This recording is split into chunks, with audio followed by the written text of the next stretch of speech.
साल 1498 ईस्वी में वर्तमान केरल राज्य के एक तट पर समुद्र के रास्ते कुछ विदेशी नाविकों ने कदम रखा। यह वह दिन था जब यूरोपीय समुद्र नाविक खोजकर्ता वास्को डी गामा ने भारत की खोज की थी। आपको बता दें कि भारत में सदियों से जितनी भी आक्रमणकारी जैसे सिकंदर, मंगोल आदि आते थे तो हमेशा पश्चिमी एशिया से जोड़ने वाले मशहूर रास्ते खैबर दर्रे से होकर आते थे। लेकिन 17 मई 1498 में वास्को डी गामा ने समुद्र के रास्ते यूरोप से भारत तक पहुंचकर एक समुद्री रास्ता ढूंढ निकाला था, जिसे ही वास्तव में भारत की खोज माना जाता है। दोस्तों, आपको बता दें कि उस समय भारत अपने कृषि उत्पादों के लिए बहुत ही ज्यादा फेमस हुआ करता था। स्पेशली मसालों जैसे काली मिर्च, इलायची, दालचीनी आदि के लिए बहुत ज्यादा प्रसिद्ध था। उस समय भारत के साथ व्यापार करने के लिए यूरोप तथा अरब के देशों के बीच होड़ लगी रहती थी। बट उस टाइम एशिया के प्रमुख देशों जैसे चीन के साथ व्यापार थोड़ा ही होता था, जिसे सिर्फ मुगल शासक ही व्यापारी किया करते थे और मुस्लिम शासक उस मार्ग से यूरोपियों को व्यापार नहीं करने देते थे।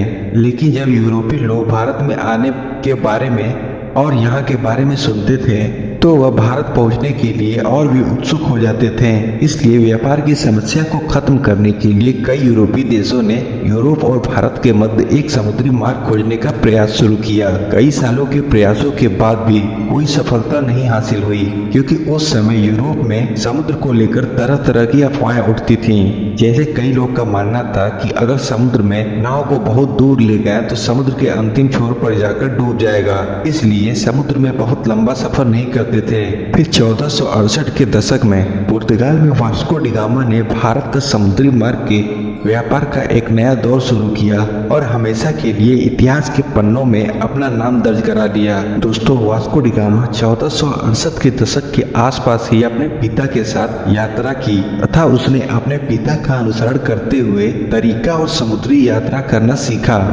उस समय पुर्तगाल के राजा हेनरी ने उत्तर और पश्चिम अफ्रीका में कई सफल समुद्री यात्राओं तथा खोजों को आर्थिक सहायता एवं संरक्षण प्रदान किया, जिस वजह से 1487 में पुर्तगाल के एक प्रसिद्ध नाविक ने अफ्रीका के दक्षिणी सिरे तक यात्रा करके यह पता लगा लिया कि हिंद महासागर और अटलांटिक महासागर एक दूसरे से जुड़े हुए हैं। जिसके बाद जो समुद्री यात्राओं एवं खोजबीन में गहरी दिलचस्पी रखता था वह जानता था कि हिंद और अटलांटिक महासागर अफ्रीकी भूमि के अंत में जुड़े हुए हैं, तो अफ्रीका से दूर दक्षिणी कोने पर मौजूद केप ऑफ गुड के माध्यम से भारत तक पहुंचने का मार्ग खुल सकता है। जिसके बाद 1497 में वास्को डी गामा ने 4 जहाजों और 170 आदमियों के दल के साथ पुर्तगाल के लिस्बन शहर से अपनी यात्रा शुरू की और खुद 200 टन वजनी सेंट गैब्रियल नामक जहाज में सवार हुआ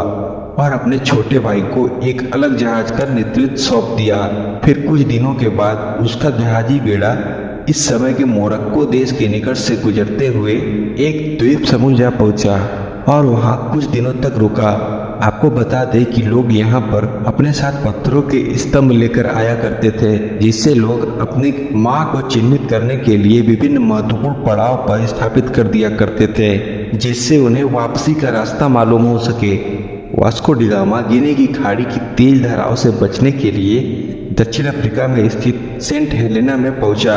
उस समय मौसम बहुत ही खराब था, समुद्री लहरें चल रही थी, जिस वजह से वास्को डी गामा का दल अगले कुछ दिन तक आगे नहीं बढ़ सका। लेकिन फिर कुछ दिन बाद मौसम अच्छा होने पर उन्होंने यात्रा शुरू किया और पहुंच भी गए। वहां पहुंचकर उन्होंने समुद्र के किनारे बंदरगाह पर सोने, चांदी तथा मसालों से भरे हुए दुकानें देखी। कालीकट में स्थानीय राजनयिकों द्वारा वास्को डी गामा का काफी अच्छी तरह से स्वागत किया गया। यहाँ लगभग 3 महीने तक रहा और भारत के बारे में बहुत सारी महत्वपूर्ण जानकारियां इकट्ठा करता रहा। आपको बता दें कि इस लंबी साहसिक यात्रा में उसके कुल 170 साथी में से 116 की मृत्यु हो चुकी थी। वास्को डी गामा की इस उपलब्धि से पुर्तगाल के राजा बहुत खुश हुए तथा उन्होंने उसे दूसरी बार फिर से 1502 में भारत की यात्रा पर भेजा। इतिहासकारों का मानना है कि जब विभिन्न प्रकार के भारतीय मसालों, रेशम के साथ अपने देश लौटा तो उसने केवल मसाला बेचकर ही यात्रा का खर्च किए गए पैसों का 4 गुना पैसे कमा लिए।